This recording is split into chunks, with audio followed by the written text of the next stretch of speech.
नमस्कार, शुभ सकाळ. आजच्या एका नवीन व्लॉगमध्ये मी प्राजक्ता तुमच्या सगळ्यांचं खूप मनापासून स्वागत करते. आज वटपौर्णिमा आणि आज मला खूप निवांत वाटतंय. कालच सगळी तयारी करून ठेवली आणि तुम्ही मला बऱ्याच वेळेस हा प्रश्न विचारत असता, प्राजक्ता एवढं सगळं तू कसं मॅनेज करतेस? तर त्याचं रिझन हेच आहे की सगळ्या गोष्टी नियोजन करून केल्या तर खूप नीट व्यवस्थित होतात आणि आपल्याला फेस्टिवल एन्जॉय देखील करता येतात. सकाळची वेळ होती, माझी किचनमधली कामं आवरतायत आणि एका साईडला सचिनने देवपूजा पण करायला घेतलेली. तर तुम्ही मला बऱ्याच वेळा विचारता की तू तेल कुठलं वापरतेस दिव्यासाठी? तर मी हे तिळाचं तेल वापरते. एक 2 ब्रँडचे वापरते, एक तिलसोना नाहीतर मग हे तिलसोना ज्यावेळेस डीमार्टमध्ये अवेलेबल नसतं तेव्हा मग या ब्रँडचं मी तिळाचं तेल वापरते. हे 2च ब्रँड आहेत जे नेहमीचे असतात माझे. आता म्हणजे सचिनला दिवा लावण्यासाठी मी मदत केली, म्हणून मग म्हटलं की ही क्लिप तुमच्याबरोबर शेअर करू. जेवणाची सुरुवात करून घेते. म्हणजे सचिनसाठी मला जेवण करायचंच असतं पूर्ण. जरी माझा टिफिन नसला तरी सचिनसाठी जेवण आहे. तर त्याच्यासाठी मी साधं सिंपल करायचा प्रयत्न केला, म्हणजे सकाळच्या वेळेस लवकर होईल. काल मी काही जेवणाची प्रिपरेशन केली नव्हती. म्हणजे आदल्या दिवशी मी भाजीची वगैरे चॉपिंग, कटिंग वगैरे करून ठेवते. पण आज काही केली नव्हती आणि रविवार पूर्ण आईकडे गेल्यामुळे माझं काही मील प्लॅनिंग पण झालं नाहीये या आठवड्याचं. तर मी इथे वरण भाताचं कुकर लावणार आहे. साधा सिंपल मुगाच्या डाळीचं वरण, अगदी थोडीशी किंचितची त्याच्यामध्ये तुरीची डाळ मिक्स केली आणि ही जी वाटी माझ्याकडे नेहमी ठरलेली असते त्या एका वाटीने मी तांदूळ घेतलेला आहे. तर वरण भाताचं कुकर लावणार आहे. तर कालच डोक्यात ठरवून घेतलेलं की आज सकाळी काय भाजी करायची आहे आणि आज ना जे लंच असणार आहे ना तोच आपला ब्रेकफास्ट पण असणार आहे. म्हणजे अशाच काही पद्धतीने मी मॅनेज करणार आहे, म्हणजे गोष्टी छान अशा मॅनेज देखील होतात. आणि एका साईडला ना इथे सचिनची देवपूजा पण झाली आहे, तर म्हटलं चला तुमच्याबरोबर आजची देवपूजा शेअर करावी. आणि आज ना सगळं अगदी पिवळसर, म्हणजे इतका छान एक उजेड वाटत होता ना देवघरात.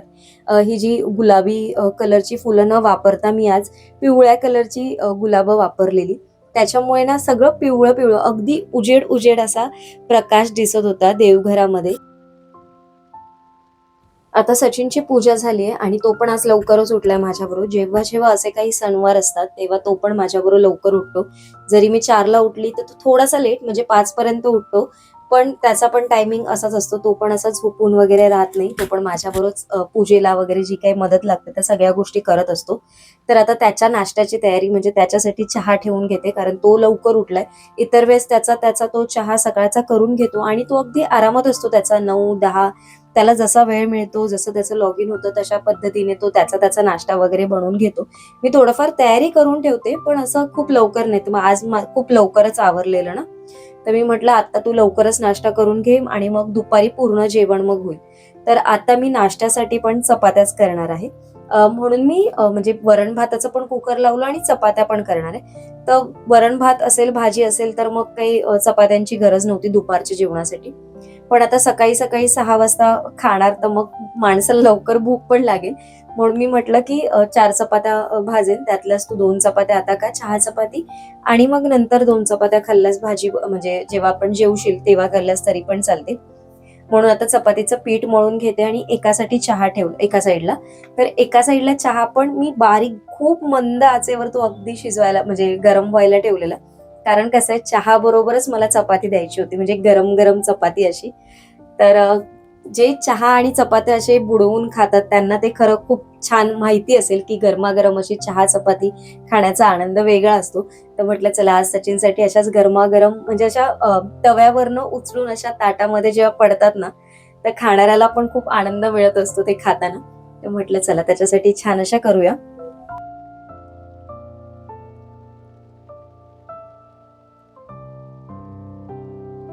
माझा तर सकाळचा आज काहीच नाश्ता नाहीये, कारण पूर्ण उपवास असल्यामुळे सकाळचा नाश्ता तर तसा पण नाहीये. म्हणजे पूजा होईपर्यंत तरी अजिबातच काही खायचं नाहीये.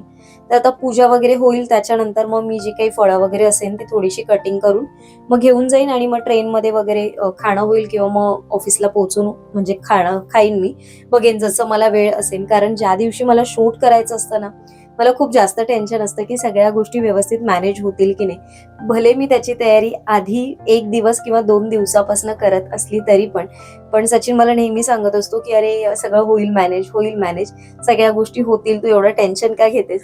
पण टेन्शन घेण्यापेक्षा ना मला असं वाटतं, की सगळ्या म्हणजे कसं असतं ना, या सगळ्या गडबडीत एक गोष्ट पण लक्षात ठेवावी लागते ना, की आपण जी पूजा करतोय किंवा जे काही छोटंफार करतोय ना, जी गोष्ट करतोय ना, ती पण व्यवस्थितरित्या पूर्ण झाली पण पाहिजे. नाहीतर व्हिडिओ शूट करायचा आहे म्हणून एका साईडला कॅमेरा लावलाय आणि आपण सगळं करतोय, असं नाही झालं पाहिजे. दोन्ही गोष्टी व्यवस्थित झाल्या पाहिजे, हा नेहमी आमचा प्रयत्न असतो. तर भांडी बघा, एवढी सगळी भांडी पडलेली आहेत, पण आता भांडी सगळी नंतर करणार आहे, कारण सचिनचा चहा पिऊन झालेला आहे. तर आज थोडासा आता वेळ पण आहे माझ्याकडे, कारण मी घड्याळात बघितलं तर माझ्याकडे बऱ्यापैकी वेळ आहे. म्हणून मी आता ना ओटीजी प्रीहीट करायला ठेवलाय आणि मी हा अगारोचा मार्बल 48 लिटरचा ओटीजी वापरते. तर आता मी ते टेम्परेचर सेट केलेलं आहे 160 वर 10 मिनिटासाठी कन्व्हेक्शन मोड ऑन ठेवलेला आहे आणि खालून हीट दिलेली आहे. आणि आता म्हटलं थोडासा आपण चिवडा करून घेऊ, कारण कुरमुऱ्यांचं पॅकेट तुम्हाला माहितीये, मी रेसिपी शूट करायचं होतं म्हणून मी घेऊन आलेली. आणि माझ्या आधीचा जो चिवडा होता ना, तो ऑलमोस्ट पूर्ण बॉटल आता संपलेली आहे. आणि आज थोडा ना वेगळ्या पद्धतीने करायचा आहे चिवडा. आज ना पुदिना फ्लेवरचा मला थोडासा चिवडा करायचा आहे. तर त्याच्यासाठी हे कुरमुरे घेतलेत, त्याच्यामध्ये मखाणे थोडेसे घेतलेत. मला मनुका आवडतात याच्याबरोबर खायला, तेवढेच खाल्ले पण जातात. तर मनुका थोडेसे बदाम टाकलेले आहेत मी याच्यामध्ये, आवडीनुसार तुम्हाला वाटत असतील तर तुम्ही टाका. आता याच्यामध्ये ना मध्यभागी मी पुदिन्याची पानं टाकलीत बघा, एक वाटी ठेवली आहे स्टीलची. तुम्ही ओव्हन मध्ये स्टीलची भांडी पण वापरू शकता. फक्त तुम्ही जी काही ग्लास पण आहे ना, इवन बोरोसिलिकेट असतात ना, ते वापरायचे. आणि आता आपण प्रीहीट झालेल्या ओव्हन मध्ये हे एक 7 ते 8 मिनिटासाठी इनफ आहे. आता आपण हे प्रीहेटेड ओव्हन मध्ये रोस्ट करायला ठेवू आणि याच्यामध्ये ना टेम्परेचर थोडं कमी ठेवायचं, कारण कुरमुरे ऑलरेडी खूप सॉफ्ट असतात. त्याच्यामुळे 150 वर मी 7 ते 8 मिनिटासाठी हे गरम करायला ठेवते. आणि तुम्ही बघू शकता, आज मी सगळं वरूनच टाकलेलं, हळद पण होती ती वरतूनच मी टाकलेली, मी तेलात वगैरे काही मिक्स नव्हती केली. आणि छान कलर देखील आला याला. मखाणे तर छान क्रिस्पी झालेत 7 ते 8 मिनिटात. पुदिन्याची पानं पण अगदी कुरकुरीत झालीत. आणि जशी आपण कसुरी मेथी कुस्करतो ना हातावर, तशी ती कुस्करून घ्यायची आणि पूर्ण मग कुरमुऱ्यावर मी पसरून घेतली. आणि बस आपला हा झटपट असा चिवडा तयार झालेला आहे, जो संध्याकाळच्या नाश्त्यासाठी खायला किंवा ऑफिसला वगैरे घेऊन जायला, मधल्या वेळेस ट्रेनमध्ये वगैरे खायला बरा पडतो, म्हणून मी तो बनवून ठेवला. आणि आज अनायसे वेळ पण आहे आपल्याकडे.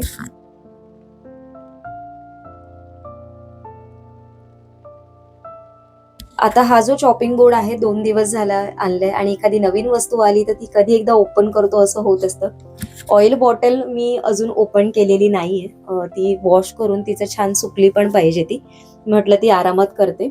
चॉपिंग बोर्ड म्हटलं आपण आपल्या रोजच्या वापराला घेऊया आता, म्हणून तो काढला मी आणि खूप छान वाटतं. म्हणजे मला हातात घेतल्यावर असं वाटलं की नाही, छान आहे क्वालिटी. पण आता जेव्हा तो रोज वापरेन, त्याचा जो तो पाण्यात भिजेल आणि मग त्याच्यानंतर कळेल की तो खरंच छान आहे की नाहीये. तर यूज करायच्या आधी मी ना तो नळाखाली वॉश करून घेतला, म्हणजे साबणाने थोडाफार. आणि ड्राय पटकन झाला तो, खूप असा वेळ लागला नाही त्याला ड्राय व्हायला. तर आता भाजीची तयारी करणार आहे. तर आज कांद्या टोमॅटोची भाजी करणार आहे, पण ती थोडंसं ट्विस्ट आहे त्या भाजीमध्ये. खूप जास्त आज मी खोबरं वगैरे पण काही वापरणार नाहीये त्याच्यामध्ये. कधीतरी अशा पद्धतीची मी भाजी करते, जी इन्स्टंट होते आणि डब्यासाठी तर परफेक्ट आहे. आणि ही मला दोन्ही वेळेसाठी होईल. मी आता ही सचिनसाठी जी करते ना, तो आता ती सकाळी पण खाईल आणि रात्री पण खाईल, कारण तो एवढी त्याला एका वेळेस संपणार नाही. फोडणीला मला ऍक्च्युली लसूण वापरायचा होता, पण लसूण माझ्याकडे संपलाय, अगदी 4-5च पाकळ्या होत्या. तर म्हणून मी म्हटलं आता या भाजीला नको, तो थोडासा ठेवते, अगदी संपवायला नको, जोपर्यंत आणत नाही मी तोपर्यंत. म्हणून मी लसूण याच्यामध्ये नाही वापरला. थोडासा कढीपत्ता टाकलाय आणि हळद आणि लाल तिखट असतो ना आपला, म्हणजे मिरची पावडर, ती टाकलेली आहे याच्यामध्ये, काश्मीरी लाल मिरची पावडर. धणा जिरा पावडरची पेस्ट, म्हणजे पूड जी असते ती टाकली. आणि टमॅटो टाकून याच्यामध्ये ना मीठ टाकायचं आणि हे सगळं मिक्स करून वाफ काढायची, म्हणजे आपला जो टमॅटो आहे पूर्णपणे विरघळला पाहिजे त्याच्यामध्ये. सर्वात शेवटी कोथिंबीर टाकायचं आणि दाण्याचा कूट टाका, कारण आपण खोबरं वापरणार नाहीये. मी बऱ्याच वेळा ही हिरवी मिरचीची करते, म्हणजे आणि त्याच्यामध्ये मसाला टाकत नाही. हळद टाकते आणि आपली जी हिरवी मिरची असते ती टाकते, आणि वरून भरपूर खोबरं असतं, ओलं खोबरं. तर आईकडे ती केली जाते आणि त्याला ना चांगलं असा भरपूर असा ठेचून लसूण टाकला जातो. त्याची टेस्ट खूप छान येते आणि मी बऱ्याच वेळा तुम्हाला दाखवलेली आहे. आणि मी करते पण ती बऱ्याच वेळा टिफिनसाठी वगैरे. तर आता इथे बघा माझं डाळ भाताचं कुकर झालेलं आहे. भाजी थोडीशी गरम आहे, पण मी ना ती या डब्यामध्ये काढून ठेवणार आहे, कारण सगळी भांडी पण घासून घ्यायची. आणि मी ऑफिसला जाताना पूर्ण भांडी घासून जाते. मी एकही भांडं किचन प्लॅटफॉर्मवर ठेवत नाही. ओटा पण मी वरच्यावरती पूर्णपणे क्लीन करते. पूर्ण प्लॅटफॉर्म नाही, पण निदान गॅस शेगडी तरी क्लीन असणं खूप गरजेचं आहे. कारण मग नंतर काही करायला लागत नाही. आल्यानंतर ना मग असं जेव्हा घरात येतो ना, तेव्हा मग असं वाटतं अरे किती तो पसारा आहे. त्याच्यामुळे जसा वेळ मिळतो ना, तशी तशी ही भांडी वगैरे मी घासून ठेवते. तर आता इथे मी जी काही चहाची वगैरे भांडी झाली होती, जेवणासाठी जी काही मी भांडी वापरलेली ना, ती सगळी भांडी मी घासून घेते आता. आता ही सगळी कामं आवरलेली आहेत. आता फक्त मला माझी तयारी करायची. कालच्या व्हिडिओमध्ये तुम्ही बघितलं असेल की मी बाकी सगळी कामं आवरून ठेवलेली. त्याच्यामुळे ती पण तयारी माझी पूजेची काही नाही आहे. त्याच्यामुळे काही गडबड अजिबात होत नाही. फक्त मला माझ्यासाठी जो तयार होण्यासाठी जो वेळ काढायचा ना, तो व्यवस्थित आता म्हणजे असं मग नंतर असं होत नाही की घाई साडी नेसा, तयारी करा आणि पटकन निघा, असं होत नाही. त्याच्यामुळे कालच मी सगळी प्रिपरेशन करून ठेवलेली आणि आता मला जे अर्धा तास लागेल तयारी वगैरे, साडी वगैरे करायला आणि थोडंफार शूट असतं म्हणून थोडासा वेळ जास्तीचा जातो, बस एवढंच. तोपर्यंत साडी नेसून येईपर्यंत माझी ही भांडी पण सुकतील. तोपर्यंत विंडो ओपन ठेवेन, म्हणजे वारा पण छान सुटलाय. रात्रभर पाऊस होता, पण आता सकाळपासून तर काही पाऊस नाहीये. तर ही पण तोपर्यंत ड्राय होतील. मग ही लावून घेईन आणि मग जे काही आपलं तयार ताट ऑलरेडी आहे. आणि ही पूजा अगदी साधी सिंपल असते, त्याच्यामुळे काही पूजेला पण खूप जास्त वेळ लागत नाही. सगळं अगदी व्यवस्थित काल जसं ठरवलेलं तशा पद्धतीने व्यवस्थित पार देखील पडेल. तर चला, ब्लॉग सुरुवातीपासून जसा आतापर्यंत बघितला त्याचा पुढे पण कंटिन्यू बघा आणि व्हिडिओ आवडला तर लाईक करा, शेअर करा. चॅनलवर नवीन असाल तर सबस्क्राईब केलं नसेल तर सबस्क्राईब करा. छान अशी कमेंट करा आणि त्याचबरोबर कमेंट स्वॅप केलं तर तिथे एक हाईपचं बटन देखील येते, ते तिथे हाईप पण करा, म्हणजे आपला हा व्हिडिओ जास्तीत जास्त लोकांपर्यंत पोहोचेल. कमेंट करा यासाठी सांगते, कारण तुमची प्रत्येक कमेंट ही माझ्यासाठी दुसऱ्या दिवशीसाठी व्हिडिओ बनवण्यासाठी एनर्जी घेऊन येत असते. कारण तुमच्या कमेंट वाचून वाचूनच मला ती एनर्जी मिळत असते की छान असं आपल्याला ॲप्रिशिएट करता येतं, त्यांच्याबरोबर अजून काही काही आपण शेअर केलं पाहिजे, यासाठीची ती एनर्जी असते. तर चला, कंटिन्यू करते मी ब्लॉगला, तयारी करून येते आणि मग कंटिन्यू करते. तर तयारी माझी झालेली आहे. अगदी साधी सिंपल, म्हणजे अगदी खूप जास्त पण मी असं काही तयारी केलेली नाही. अगदी साधं सिंपल आहे आणि आपण जेवढे जास्त सिंपलमध्ये तयार होऊ ना, तेवढेच ते अजून छान आपल्याला दिसायला होतं. तर मी जी आईने पाठवलेली जी साडी होती सोलापूरवरनं, तीच नेसली. माझ्याकडे ब्लाऊज ऑलरेडी होता असा. हा मी माझ्या लग्नात एका साडीवर शिवून घेतलेला आणि ती पण अशीच होती साडी, पण ती चेक्समध्ये होती. आणि बाकी काही नाही, सिंपल मंगळसूत्र घातलेलं आहे. हे जे मी तुम्हाला ज्वेलरी हॉलमध्ये दाखवलेलं, हे मी ॲमेझॉनवरनं घेतलेलं खूप सुंदर मंगळसूत्र. आणि आता बघा, या साडीवर खूप सुंदर दिसतंय. बांगड्यांमध्ये मोती पेअर केलाय, मोतीचे बँगल्स. कानामध्ये छोटेसे कानातले घातलेत मोतीचे, पिंक कलर आहे त्याला. इथून अशी ही जी मोत्याची वेल असते ती मी अशीच लावली आहे. मला काही एवढं येत नाही लावता, पण मी तरी पण लावली, म्हटलं कधीतरी वापरली पाहिजे. आणि बस एवढाच मेकअप आहे माझं, मी वेगळं काही केलं नाही. आणि केसांची हेअरस्टाईल तर खूप अगदी विचित्र झाली आहे माझी, कारण केस आता कट केल्यामुळे अंबाडा तर काही येत नाही. इकडे जो मी बो लावायची ना, तो मी कुठे ठेवलाय मला मिळतच नाहीये. त्याच्यामुळे मी फक्त जस्ट एक केस असे रबर बँडने टाय केले आणि मस्त असा गजरा लावला. आणि हा मोगऱ्याचा फुलाचा सुगंध एवढा दरवळतोय ना, खूप मस्त वाटतंय आणि मला स्वतःला खूप फ्रेश वाटतंय. तर चला, आता तयारी माझी झालेली आहे आणि काहीच जास्त असं काही मी तयारी वगैरे करण्यामध्ये वेळ पण नाही घालवला. आता फक्त जे काही वाण तयार करायचं ते वाण तयार करून घेते आणि मग आपण पूजेला सुरुवात करूया. आता सर्वात आधी मी ओटी काढून घेणार आहे. म्हणजे ऑलरेडी साबण आपण काल काढून घेतलेलं, पण ओटीची पूर्णपणे एका ताटामध्ये काढून घेते, ज्याच्यामध्ये ब्लाऊज पीस काल मी घेतला नव्हता. ब्लाऊज पीस, नारळ, गजरा घेतलेला आहे, अक्षता घेतलाय, एक फळ ठेवलेलं आहे. आणि आता बाकी सगळी पानांची तयारी करायची. त्याच्यासाठी जी आपली केळी होती ती मी अख्खीच ठेवणार आहे. त्याच्यामुळे 2 केळी मी वेगळी ठेवली, कारण ही 8 केळी होती आणि बाकीची केळी मी इंडिव्हिज्युअल एक एक एक एक एक एक करून मी काढून ठेवणार आहे. आंबा मात्र मी कापून घेईन आणि बाकीची फळं कापायची गरज नाहीये. तर आता एक एक करून पान पण आपण हळद, कुंकू आणि अक्षता असं लावून घेऊ. ही जी सगळी तयारी आहे मी आईकडे शिकलेली, म्हणजे तिच्याकडे मी तिची तयारी ही सगळी करून द्यायची. म्हणजे ती मला सांगायची कसं कसं करायची. हळद कुंकू वगैरे ती घालायची पानांवरती, पण तिचं चॉपिंग, कटिंग वगैरे सगळं असायचं, सगळं भरणं वगैरे. किंवा जसं ओवशामध्ये आपण जेव्हा सगळी पानं भरतो वगैरे ना, ते सगळं मिस करायची. त्याच्यामुळे ही सगळ्याची सवय मला आणि आवड पण आहे मुळात या सगळ्या गोष्टींची. तर आता पानात बघा, मी तो एक आलू बुखारा ठेवलाय, 2 द्राक्ष ठेवली आहेत, एक जांभूळ ठेवलेला आहे, केळं ठेवलेलं आहे आणि एक आंब्याची फोड ठेवली. मला ऍक्च्युली गळे पाहिजे होते आणि एक फूल पण ठेवलं. मला असं कुठेतरी वाटत होतं की एक गरा पाहिजे होता, पण आता तो काल रात्री मला नाही मिळाला. खूप उशीर झालेला मला यायला, त्याच्यामुळे मग तो राहून गेला. तर म्हटलं ठीक आहे, आता पुढच्या वर्षी बघूया. तर आता अशाच प्रकारे सगळी पानं मी भरून घेते आणि मी यावेळेस 5 पानं भरलेली आहेत. मी शक्यतो 7 किंवा 9 पानं अशीच भरते. गेल्या वर्षी मी 7 पानं भरलेली आणि यावेळेस मी मोजून 5 पानं भरलेली आहेत. आणि आता सर्वात आधी मला ओटी भरायची. ही ओटी माझ्याकडे प्रत्येक सणावाराला किंवा ज्या आमच्या घरात कुठलाही असा एखादा सण असेल किंवा कुठलाही कार्यक्रम असेल तर त्या दिवशी ही ओटी काढली जाते. तर ही सचिनच्या आईच्या नावाने मी ओटी काढते. तर त्याच्यामुळे याचा मान ठेवूनच मग सगळ्या कार्यक्रमाला माझ्या घरी सुरुवात होते, जे तुम्ही माझ्या अगोदरच्या बऱ्याचशा व्हिडिओजमध्ये बघितलं असेल.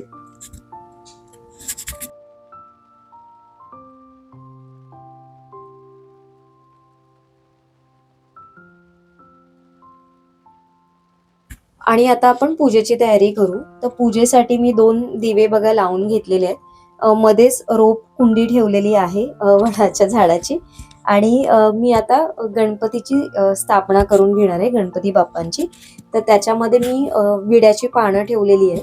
त्याच्यावरतीच अक्षता वाहिलेल्या आहेत, हळद कुंकू, त्यांच्यासाठी एक फूल आणि जे आपण काल 2 वस्त्र बनवलेली त्याच्यापैकी एक वस्त्र मी त्यांना घातलेलं आहे. आणि बाकी आपल्या जी झाडाची पूजा करायची असते ती झाडाची पूजा करून घेतली. थोडंसं पाणी, त्याचबरोबर जे आपण वस्त्र काल बनवलेलं ते पण मी याच्यावरतीच ठेवून घेतलेलं आहे.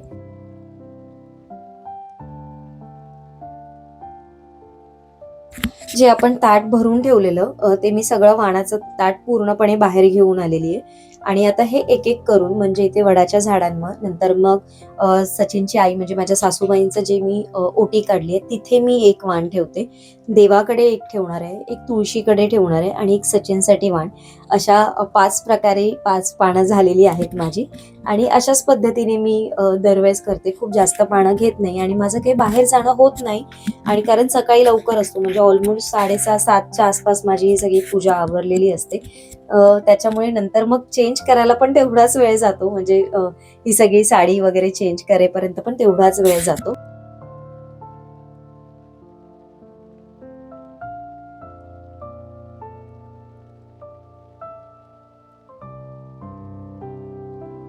चला, आजचा व्हिडिओ मी इथेच एंड करते. आता ऑफिसला जायचंय. मी आज चेंज नाही करणार आहे, साडी अशीच ठेवणार आहे, पण हे जे काही केसात वगैरे लावले ते मात्र चेंज करेन. वरती जी बुगडी घातली ती पण काढेन, फक्त कानातले आणि गळ्यातलं मंगळसूत्र एवढंच ठेवणार आहे.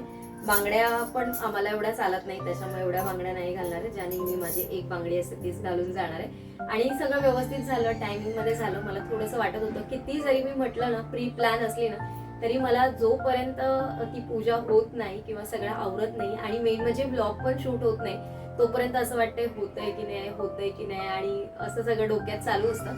पण फायनली आजचा दिवस खूप छान झाला, दिवसाची सुरुवात खूप छान झाली. आणि संध्याकाळी येऊन आता काही ब्लॉग एडिट फक्त करायचं माझ्याकडे काम असणार. माझा तर पूर्ण दिवसाचा उपवास आहे.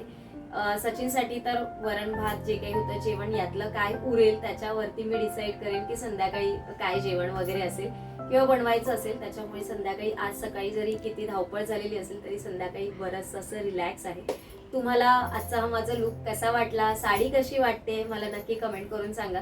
कारण जेव्हा आपण ती साडी अशी बघतो तेव्हा ती साडी वेगळी वाटते आणि जेव्हा आपण साडी नेसतो तेव्हा ती वेगळी वाटते. ऍक्च्युली मला पिनअप करायचं होतं, पण नंतर मी म्हटलं राहू दे, पिनअप नाही करत, थोडासा असाच हातावरती सोडते पदर. आणि असं सजायला मला खूप जास्त आवडतं, म्हणजे सजायला म्हणजे भरपूर अशा बांगड्या आणि गजरा वगैरे माळायला खूप जास्त आवडतो. पण आता गजरा पण काढूनच ठेवावा लागणार आहे, पण मी आता विचार करते ट्रेनमध्ये जाईपर्यंत असू दे, नंतर ऑफिसमध्ये गेल्यानंतर मग काढता येईल. तर चला, आजचा व्हिडिओ इथेच एंड करते. तुम्हाला देखील वटपौर्णिमेच्या खूप खूप शुभेच्छा. आणि हा व्हिडिओ एक दिवस उशिरा येईल, ऍक्च्युली सेम डे जाणार होता, पण ऑलरेडी माझा कालचा व्हिडिओ तुमच्यापर्यंत पोस्ट नाही झालाय, त्या कारण त्याचं एडिटिंग बाकी होतं काल मी आईकडे गेल्यामुळे. मग ते आता मी एडिटिंग करेन आणि मग तो मी विचार करते की थोडासा उशिराच पोस्ट करेन, म्हणजे सगळ्यांना बघता येईल, कारण सगळेजण पूजामध्ये वगैरे बिझी असतात. तर म्हटलं ठीक आहे, आपण थोडासा लेट पोस्ट करूया. तर चला, उद्या एका छानशा ब्लॉगमध्ये भेटते. आजचा ब्लॉग इथेच एंड करते. छान अशी कमेंट करा, तुमची कमेंट सेक्शनमध्ये वाट बघेन मी. कमेंटच्या बाजूला स्वाईप बटन म्हणजे केलात तर तिथे एक हाईपचं बटन असतं, हाईप करा, म्हणजे आपला हा व्हिडिओ जास्तीत जास्त लोकांपर्यंत पोहोचेल. उद्या एका छानशा ब्लॉगमध्ये भेटते. तोपर्यंत सगळ्यांना बाय बाय आणि सर्वांना श्री स्वामी समर्थ.